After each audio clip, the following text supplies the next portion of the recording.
Traders, FX Pip Collector here. Today is Thursday, October 10th, and this is my recap of the top viewed videos of the day.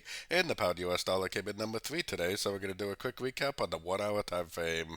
If you didn't see my full down analysis on the pound dollar from this morning, make sure you check out the video, linked at the end of this video over here. So we had CPI inflation data coming out today, and man, what an underwhelming day it was, especially for such a big news event. No breaker structure. If you watched my morning video, you heard me say that I will not be going long unless price goes up and breaks structure.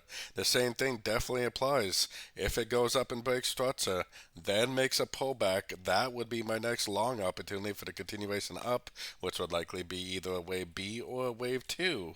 On the other hand, this trend doesn't really have to end here. So if it goes up and makes another lower high like it did today, guess what? That's another sorting opportunity because the trend is your friend.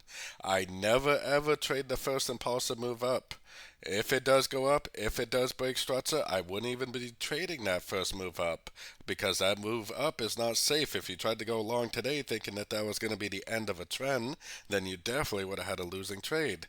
So like I always say, and I definitely mean it, I don't trade the first push up. I trade the pullback that comes after the first push up because that's a much safer, better entry to go long for what was most likely going to be a wave B or a wave 2. So we got some pretty decent news coming out tomorrow also.